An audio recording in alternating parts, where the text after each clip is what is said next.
про рашизм можна потым паразмаўляць, ўсё роўна на яго выйдзем, нікуды не падзенемся. Вось, а што тычыцца лукашызму, дык тут, ну, па-першае, сам тэрмін, ён складаецца з двух вось такіх, скажем так, марфемаў. Гэта першая, безумоўна, Лукашенко, другая ізм. Вось гэтая другая паказвае, што гэта нейкая з'ява, нейкая ідэалогія, так, якая пазначае набор больш дробных з'яваў, у выніку з чаго складаецца вось гэты тэрмін суцэльны, і гэты набор з'яваў звязаны з першай марфемай Лукашенко. Ось. І зноўку, калі паглядзець на тое, што які набор з'яваў складаецца вось у гэты самы тэрмін, у гэтую первую марфему, мы пабачым, што, уласна кажучы, нічога новага там няма.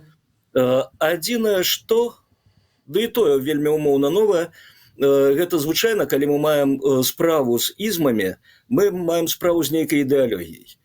Вось там ёсць ідэя, якая пазначае сэнс існавання гэтай з'явы, якая пазначае мэту існавання гэтай з'явы. Вось калі мы паспрабуем пакапацца ў лукашызме і знайсці вось гэтую мэту, сэнс, ну, уласна кажучы, адзін, два. Першае – гэта захаванне ўлады, другое – гэта памнажэнне ўлады, павелічэнне маштабу ўлады.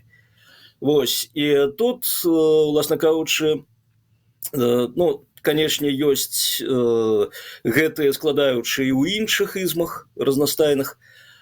У лукашызме асобнае гэта тое, што сам, скажем так, вось гэтая персона, якая звязана з пазначэннем Лукашенка, ён імкнецца выйсці за рамкі, дакладней, пакінуць недзе ў баку тую дзяржаву, з якой ён звязаны, і з якой яго звязваюць усе астатнія, і выйсці на новы прынцыповы ўзровень. Вось гэта больш вялікая дзяржава, якая дасць яму больш улады.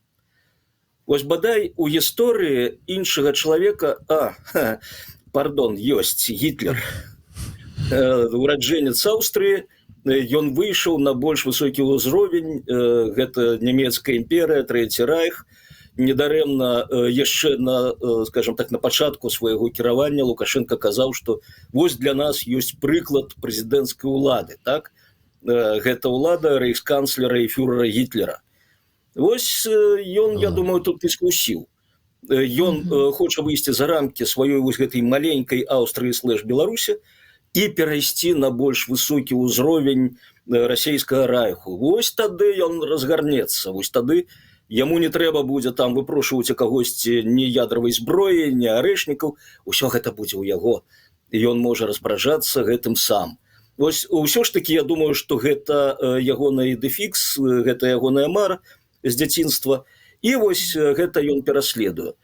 І, дарэчы, тут яшчэ адна складаючая таго, што, ну, можна вызначыць як лукашызм, вельмі умоўна. Гэта вось гэты імпрынтынг падлеткавы, дзіцячы, што ён імкнецца пабудаваць, зноўку я казаў, няма мэты, няма сэнсу.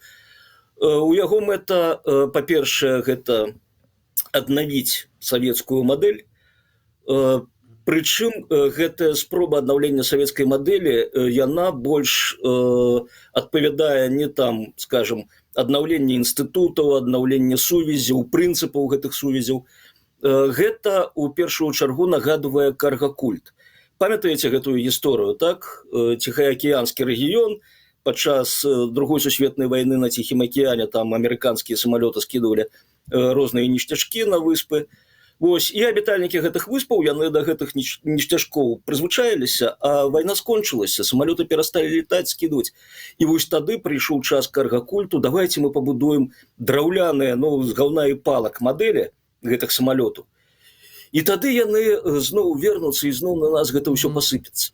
І вось, калі ўзяць палітыку Лукашэнкі, відавочна, гэта цырк, памятаеце, быў перыяд такога захаплення цыркам, цырк ледзь не быў там дзяржаваўтваральным інстытутам, потым хакей, ну і, конечно, партыйныя з'езды.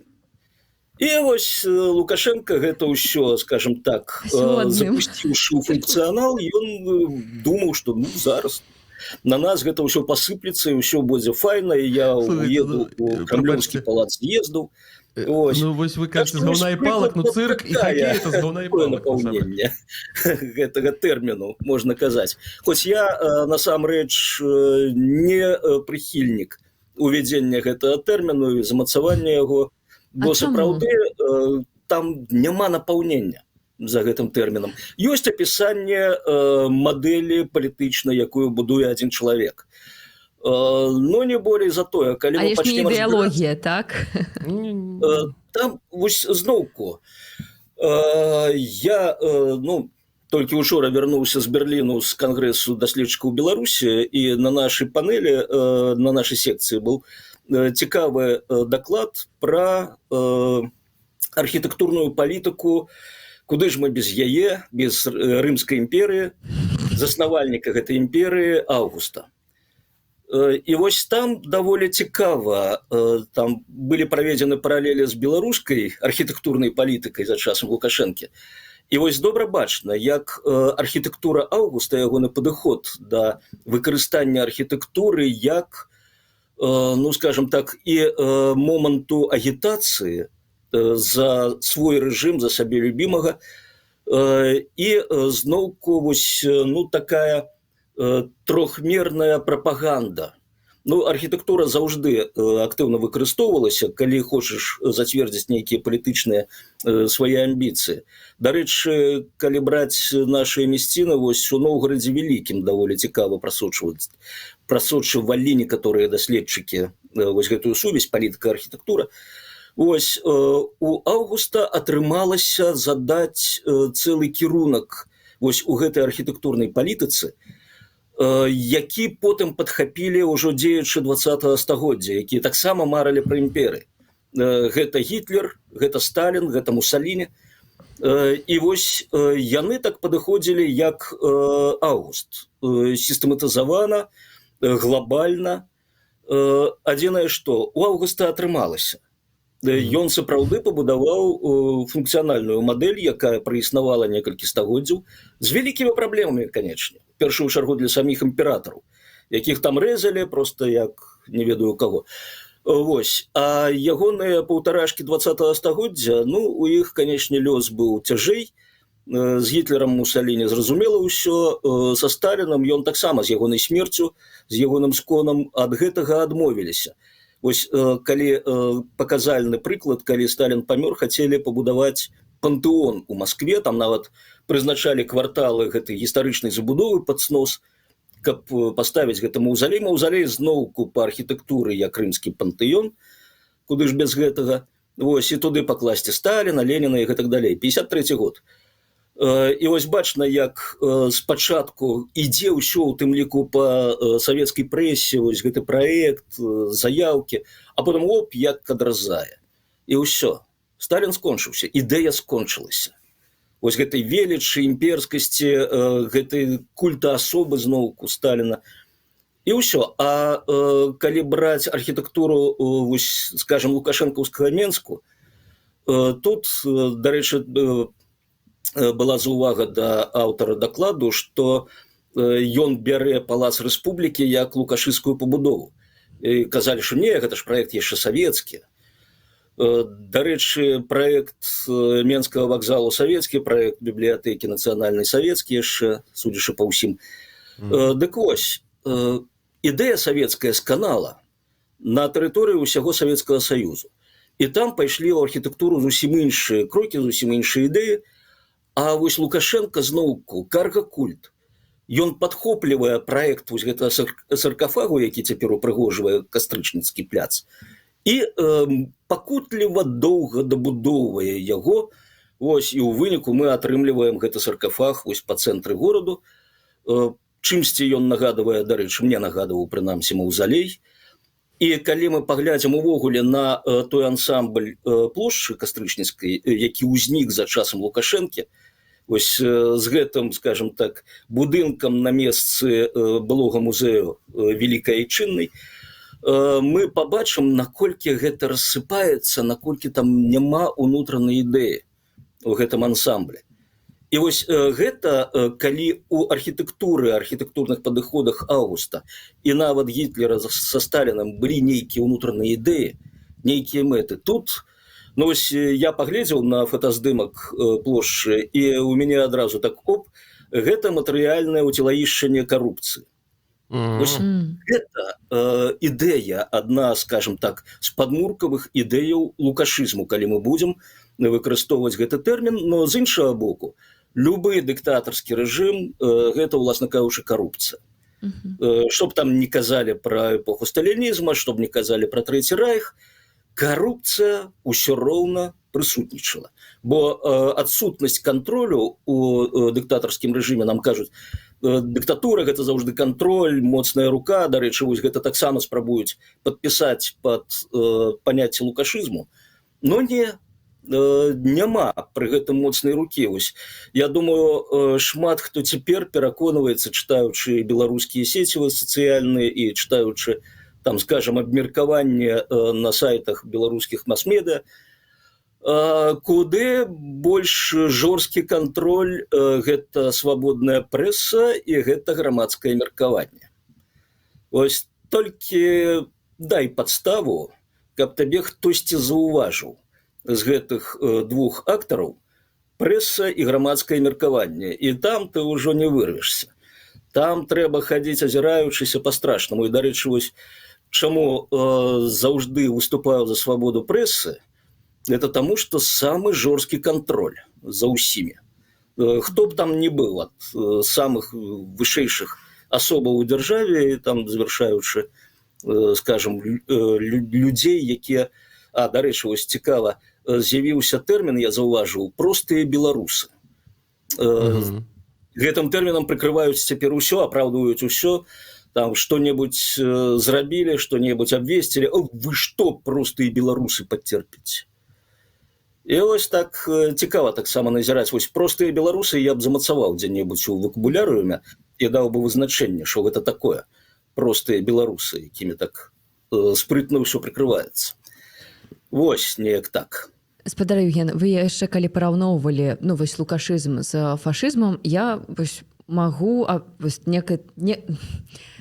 я магу аб'ясніць, што такое раскласці, хто такі фашыст. Я нават магу раскласці, хто такі рашыст, але ж я не магу раскласці, хто такі лукашыст. Вось гэта ці ёсць нейкія паслядоўнікі, як мы можам іх вось, распавесці, хто гэта такі, ці іх няма, і таму няма гэтай ідэалогіі. Ведаеце, я тут не казаў лукашыст, вось у нашым выпадку, я б казаў лояліст, то бок той, хто падтрымлівае нейкую лаяльнасць гэтаму рэжыму. Дарэчы, па той інфармацыі, якая даходзіць да мяне з Беларусі, такіх вельмі мала. Хто бы вось шчыра лічыў, што гэта дабро, што гэта тое, што ідзе на карысць Беларусі і беларусам. Звычайна гэта тыя, хто, скажем так, проста будзе падпарадкоўвацца любой уладзе і будзе яе прызнаваць. Такіх, дарэчы, мы вельмі шмат бачылі, у тым ліку, дарэчы, тую ж самую савецкую Беларусію, якая ў 91-м годзе падчас путчу Жнівінскага пісала, там, захуйце спакой, не выходзьце, не ідзіце на правакацыі. Вось, і толькі гэты самы камітэт па надзвычайнай сітуацыі сканаў, выходзіць пад вялікай шапкай «Мы перамаглі». Вось, я думаю, гэтыя лаялісты, якія цяпер адданыя Лукашэнку, яны таксама на наступны дзень пасля падзення ягонага рэжыму будуць скакаць ад радасці і крычаць «Мы перамаглі». Таму што, зноўку, няма ідэі за гэтым усім, што можна было падтрымліваць. Адзіная ідэя – гэта, умоўна моцная ўлада. Я думаю, што для нас вось гэтае паняцце моцная ўлада таксама не зусім адэкватна зразумелая. Мы чамусьці лічым, што дыктатар – гэта моцная ўлада. Хаця, калі паглядзець на гісторыю, дэмакратычныя рэжымы куды больш устойлівыя, чым дыктатарскія. Вось ніхто ніколі не бачыў, каб дэмакратычны рэжым разам раптам і знік. Не, такое бывае, калі уздымаюць, скажем, мяцеж ваенны. Ці калі дэмакратычна абраны кіраўнік, вось як той же Лукашенко, ён раптам здзейсняе самапераварот і пераўтвараецца ў дыктатара. Но гэта зноўку, гэта трэба, каб грамадства і дзяржава былі вельмі слабыя. Вось пасля скону звычайных дыктатарскіх рэжымаў наступае такі момант рызыкі, што можа прыйсці новы дыктатарскі рэжым, бо яшчэ не ўсталяваныя дэмакратычныя інстытуты. Яны яшчэ не замацаваныя. Вось мы зараз там шмат у нас спрэчак, тое, што завецца бульбасрачамі, насамрэч гэта ідзе выпрацоўка вось гэтай дэмакратычнай сістэмы, у тым ліку інстытуту, там інстытут рэпутацыі, інстытут абмеркавання, інстытут стаўлення да чужога меркавання. І вось калі няма гэтага не напрацавана, вялікая рызыка, што тут прыйдзе вось гэты быццам бы чалавек з моцнай рукой і навядзе парадак. А насамрэч не, гэта чалавек з моцнай рукой прыйдзе, абукружыць сабе гвалтоўнымі нейкімі інстытутамі гвалту, гэта у першую чаргу накіраванымі ваўнутр супраць грамадства, і будзе сядзець і дрыжаць са страху за гэтымі ўсімі штыхамі, якія яго атачаюць. І гэта, канешне, зусім не моцная рука, і гэтая моцная рука будзе праяўляць сваю моц зусім не там, дзе хацелася б грамадству. Грамадству зноўку хацелася б, каб супраць карупцыі, так, а не супраць сваіх грамадзянаў гэта ўсё было накіравана. Зноўку на абарону нацыянальных інтарэсаў, а не на разбурэнне гэтых нацыянальных інтарэсаў пад сцягам чужых нацыянальных інтарэсаў. Так, гніць у акопах пад Масквой, абараняючыся ад натаўскіх танкаў, якія ляскаюць сваімі гусеніцамі ля межаў. Вось, уласна кажучы, уся сіла, якая вядзе грамадства паступова крок за крокам да катастрофы. Спадар Евген, растлумачце, калі ласка, калі няма ідэалогіі, калі няма падмурку для таго, каб вызначыць гэты тэрмін лукашызм, так, для гісторыі, што тады ён уводзіць у вушы тым, хто яго абараняе? Я разумею, каб я быў там салдатам Трэцяга Райху, я б разумеў сваю місію. Мы зараз всех яўрэяў знішчым і будзем жыць добра. Ці там, напрыклад, там нейкую ідэалогію там сталінскую, я б яшчэ таксама мог бы зразумець, памацаць, што называецца. Тут яны, вось што ім, што ў галавах у тых, хто абараняе гэты рэжым, таму што яны ж, я памятаю, ведаеце, на вуліцы Ланькова ў 20-м годзе, я памятаю, як гэтыя аліўкі, іх там называлі такія войскі, это не амаб быў, это аліўкі такія, ну, зялёным былі. Яны перад тым, як ужо нас акружыць на адным з маршаў, іхні там начальнік ці хто, ён крычаў: хлопцы, наперад, не забывайцеся, што мы ратуем свет. І яны вось гэтым, да, як за Сталіна называлі, яны ратуюць свет. Што это за ідэалогія такая? Што ім уводзяць у вушы? Дзеля чаго? Во імя чаго? Да? Тут мы больш ужо выходзім за рамкі лукашызму, бо ратаваць свет – гэта якраз адна з складаючых ідэалогій рашызму. Увогуле, калі казаць, спрабаваць там неяк прэпараваць, анатамаваць ідэалогію Лукашэнкі і ягонага рэжыму, яна зноўку, яна арыентавана ў першую чаргу на ўсход, яна сфармавана там, прычым сфармавана без глыбокага разумення, што гэта такое. Вось зноўку, як карга-культ савецкай мадэлі складаецца з нейкіх вонкавых праяваў, такіх як цырк, хакей, партыйныя з'езды. Дарэчы, заўважым, партый так і няма. Фармальна абвешчана, але дзе яе ідэалогія? Вось паказальнік, так? У камуністычнай партыі бальшавікоў ідэалогія была зразумела. Ну, скажем так, калі паспрабаваць разабрацца. У нацыянал-сацыялістычнай партыі Нямецчыны таксама зразумела. У фашыстоўскай партыі Італіі таксама ёсць там, пачытаеш Джентілі і разумееш, на чым яны стаяць. Тут ідэалогіі няма у партыі. Ось, як А можна ідэалогія, сказаць, прабачце, што я вас перебіваю, ці можна сказаць, што яны бароняць рускі свет? То бок яны за Лукашенка гэта такі, Лукашенка. Ён намеснік Бога на зямлі, ён намеснік Пуціна, Крамля, рускага цара. І вось мы баронім рускі свет. Можна так сказаць? Я маю на ўвазе, што ў галавах у этих халіваў. Ерась. Бо ён не, скажем, намеснік рускага цара Пуціна Бога. Мы ж памятаем, ён вышэй. І вось тут з'яўляецца гэты дзіўны парадокс, што той, хто вышэй за Бога, вымушаны хадзіць да таго ж Пуціна і прасіць у яго грошыкі, зброю, падтрымкі, гэтак далей. Вось гэты парадокс якраз вырашаецца трапленнем на крамлёўскі пасад. Што я раблюся кіраўніком Расіі, вось тады мой статус адпавядае нарэшце таму ідэалу, які ў мяне ёсць з маіх яшчэ юнацкіх гадоў. І таму, канечне, рашызм, ён як, скажем так, дзяржаваўтвараючы элемент Расіі, не пуцінізм. Ось спрабуюць пераканаць, у тым ліку і хорошыя рускія, якія пакінулі тэрыторыю Расіі, пераканаць, што ва ўсім вінаваты Пуцін. Не, гэта не пуцінская сістэма. Гэта сістэма, якая ўтваралася цягам стагоддзяў, фармавалася ў першую чаргу праз расійскую культуру і зноўку аднаўлялася праз гэтую расійскую культуру. Ось якраз перад тым, як быў выдадзены вось гэты варыянт вызначэння рашызму ў канцы жніўня, я нарываўся ў інтэрнэце на, падаецца, 2 сюжэты ў Марка Салоніна. Я думаю, вы ведаеце, так, хто такі Марк Салонін, расійскі гісторык, ліберальны быццам бы, там ён разбівае гэтыя ўсе міты расійскага імперыялізму быццам бы, а тут пачала лезці сапраўдная натура. Ён гэтыя сюжэты прысвяціў разбурэнню помнікаў Пушкіну ва ўкраіне.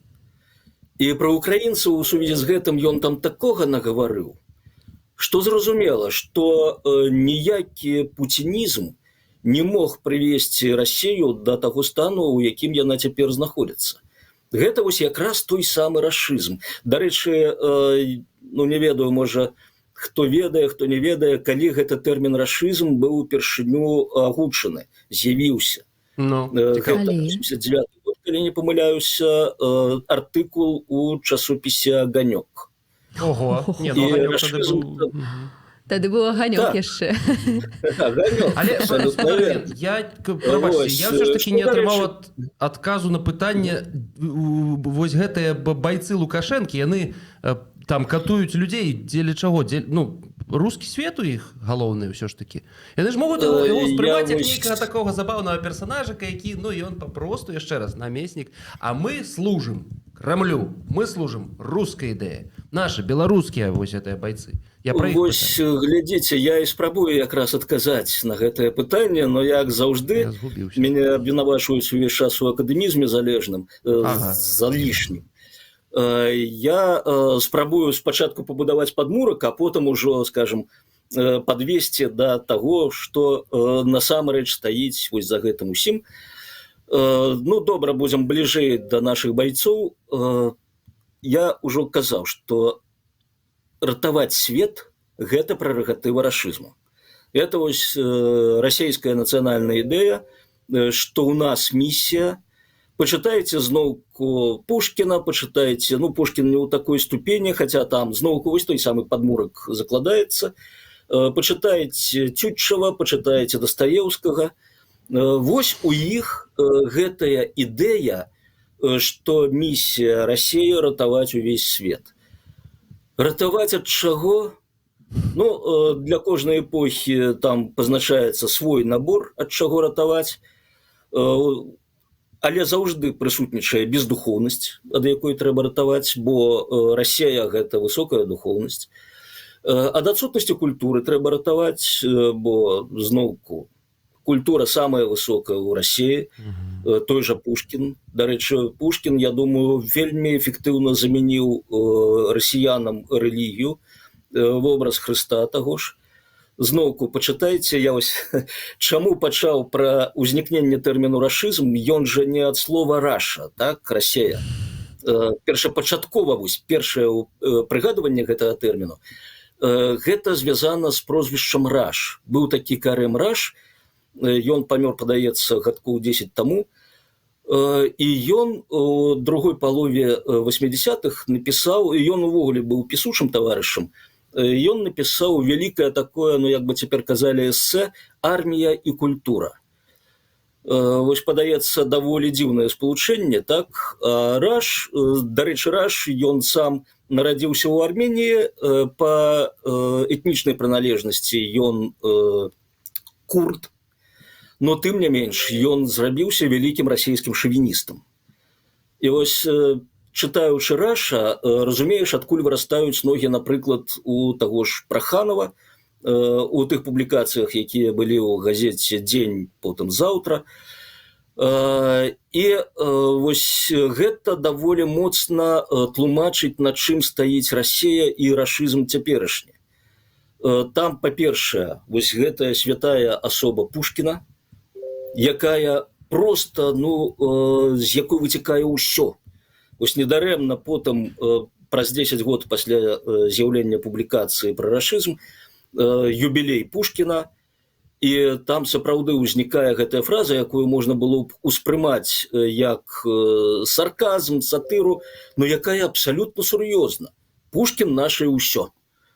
І гэта сапраўды так. Толькі паспрабуй зачапіць Пушкіна. Всё, рускі табе парве, напіжуць. І вось гэта, з гэтага выцякае. А потым чытаем Пушкіна, дарэчы, Салонін прыгадвае верш клеветнікам Расіі пра паўстанне на нашых землях у тым ліку 1830-31 гадоў. І быць, ну, там вельмі шавіністычны верш, хто не чытаў, там супраць, уласна кажучы, там вось гэтыя радкі, что возбудило вас волнение Литвы, оставьте вечный спор славян между собой, семейный старый спор, уж вешанный судьбой. І вось гэта зноўку паказвае, што Пушкін і потым усе пакаленні за ім, у тым ліку і хорошы рускі Салонін, яны ўспрымаюць усе наваколле як сваё. Вось гэта наша сям'я. Дарэчы, зноўку крышачку ў бок адыходжу, но недалёка. Ленін, калі пісаў пра расійскі шавінізм, ён быў страшэнным ворагам расійскага шавінізму. Там просто публікацыі ідуць, ну, кожны перыяд ягонай дзейнасці супраць расійскага шавінізму. Але калі пачытаеш гэтыя артыкулы ягоныя, там паўсюль. Вось не трэба іх гвалтоўна, гэтыя народы суседнія, цягнуць у Расію. Ім трэба даць, вось, скажем так, добры прыклад. Ну, для яго гэта была сацыял-дэмакрата. Вось ёсць сацыял-дэмакраты, ды яны самі да нас прыбегуць. Вось як зноўку наш Гудкоў, якога я так люблю прыгадваць і цытаваць, таксама ж казаў, вось будзе ў нас дэмакратыя, самі прыбежыце. Нікуды не падзенецеся. Вось гэта рашызм, гэта ўсё наша. Усё наша, мы прарастаем тэрыторыямі, усе нас паважаюць, а вось калі яны хочуць аддзяліцца, ой, не, вось гэта мы цярпець не будзем, бо гэта ставіць пад пагрозу якраз тую самую місію ратавання свету. І вось байцы гэтай аліўкі, як вы казалі, яны ось якраз прасякнуты гэтай ідэяй місіяй ратавання свету, тое, што з'яўляецца складаючай часткай рашызму, але не лукашызму. У Лукашэнкі няма такого. У Лукашэнкі, калі прорываецца пра ратаванне свету, гэта ў асноўным такія тэмы звязаныя, ну, як правіла, звязаныя з тэмай Расіі. А стасункам з Расіяй так-то ён не кажа на сваіх селектарных проста нарадах, што так, у нас мэта выратаваць свет. Не. Місія выратаваць свет узнікае якраз вось у сувязі з гэтай тэмай аб'яднання з Расіяй. Вось мы будзем ратаваць свет разам з ёй. Калі хтосьці хоча аддзяліць Беларусь ад Расіі, тады вось гэта пагроза нашай місіі. І пагроза свету. У тым ліку, так. І тады мы будзем дзейнічаць вось у адпаведнасці з гэтым. не ведаю, наколькі гэта ўспрымалася, скажем, шараговымі байцамі. Для іх там быў іншы набор, матывацыі, у першую чаргу, што калі не мы іх, яны нас. Ну, вось гэта, дарэчы, яшчэ адна складаючая, но не лукашызму, а любой падобнай, скажем так, мадэлі, дыктатарскай, таталітарнай і расчысткай таксама, у першую чаргу. Гэта вера, што ўсе гуляюць у гульню з нулявой сумай. То бок, калі перамагае адзін, другі прайграе. Што, дарэчы, адрознівае ад той рыторыкі, якую выкарыстоўваюць кітайцы. І ў першую чаргу Сі Цзіньпін. Вось Лукашенко ж казаў, што мы будзем глядзець, як там дзяржаўная сістэма Кітаю арганізавана, будзем, можа, пераймаць яе. Дарэчы, зноўку дэманструе адсутнасць сваіх поглядаў, сваёй ідэі, як мусіць існаваць і функцыянаваць вось гэтая дзяржаўная мадэль. Вось, дык вось Сі Цзіньпін, ён за гульню з пазітыўнай сумай. Усе выйграюць.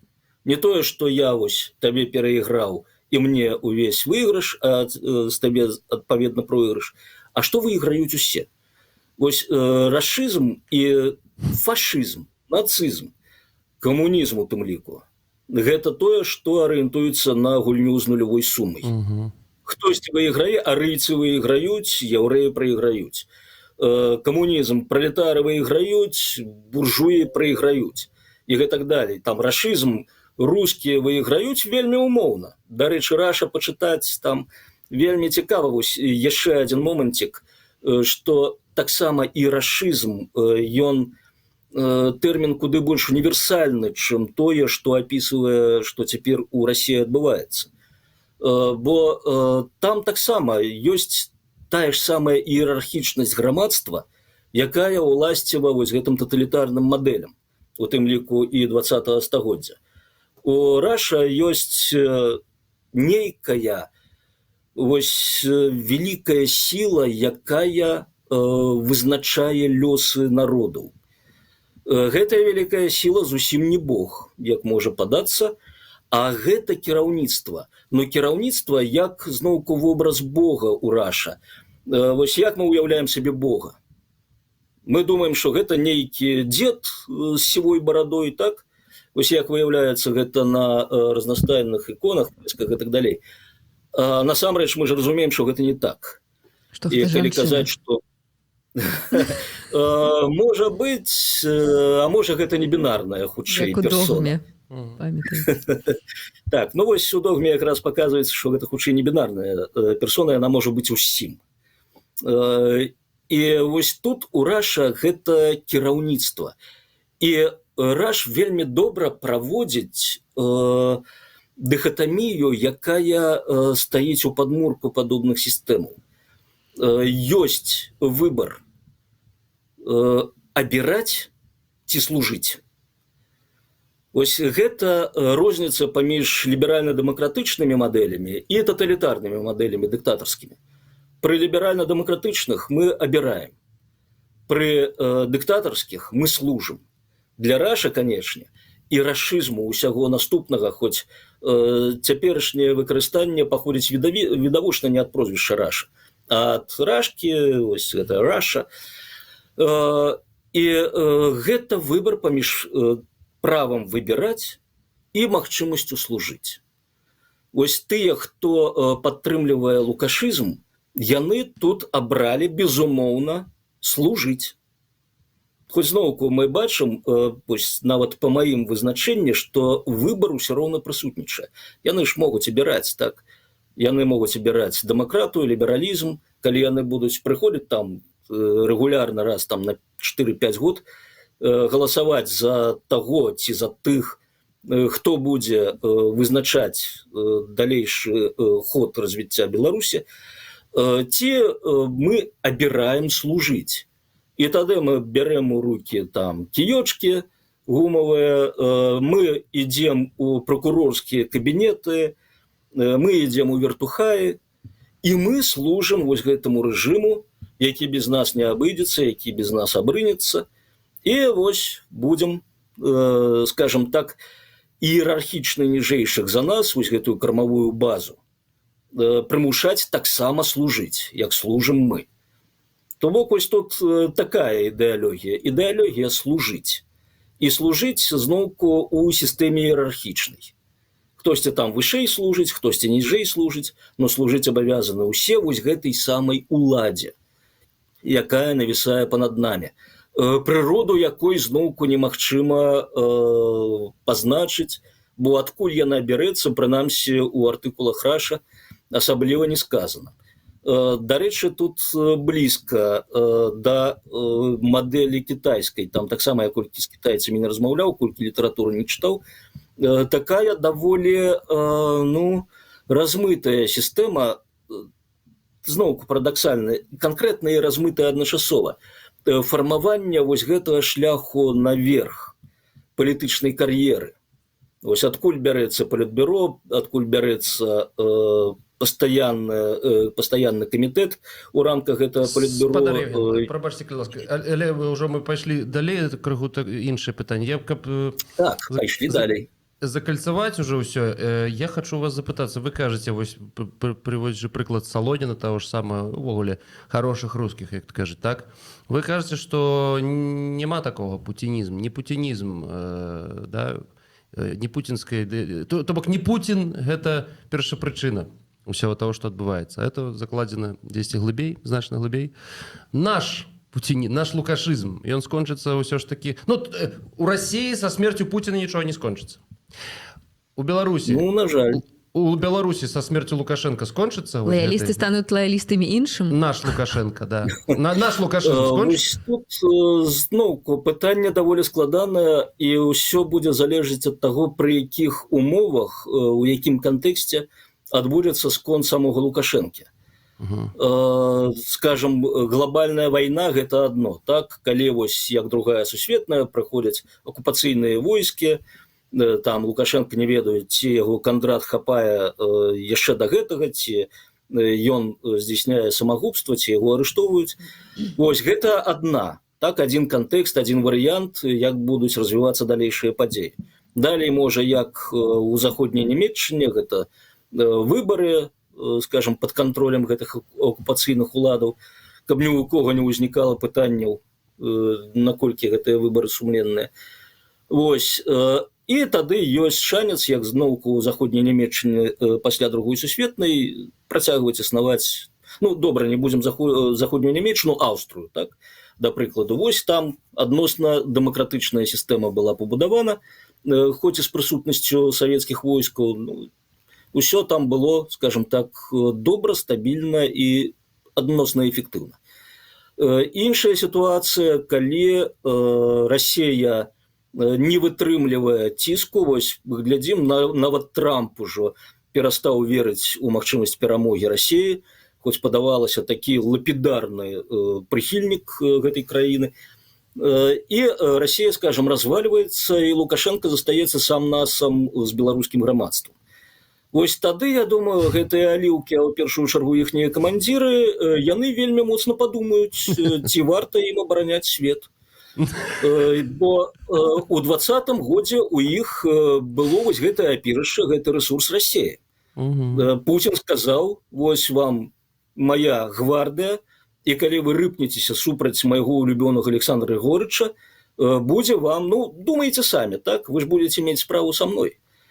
Вось, і тут сапраўды камандзіры аліўкаў, і тыя, хто стаіць вышэй за гэтых камандзіраў, яны падумалі, так, бачна, што беларускае грамадства не будзе рэсурсіку процістаяць эфектыўна рэсурсіку Расіі. І яны, адпаведна, вось пайшлі ратаваць свет. Тут у іх зноўку матывацыі не будзе, і я думаю, што ніякіх там вызвольных арміяў, ніякіх баявых атрадаў не трэба. Будзе наадварот, гэта будзе вельмі шкодна, гэта будзе вельмі сумна для нас і нашай будучыні, калі нехта возьмецца за зброю ў такой сітуацыі. І тады гэты рэжым, ну, там, я не ведаю, можа, гадзіны яму застануцца, можа застануцца, ну, некалькі дзён. Так, каб ўсё ж такі беларусы крыху кансерватыўны па сваёй культуры, вось цяпер і па сваім выхаванні яны крышку пачакаюць, а потым вырашыш, ай, нафіг. Можна далей не чакаць, бо нічога не будзе. Вось і адпаведна гэты рэжым паваліцца сам, з вялікай радасцю аліўкі вынесуць галовы гэтых сваіх былых вышэйшых ратавальнікаў свету, а дакладней з самога свету, бо яны ж ратавалі на Макаёнка менавіта гэты свет.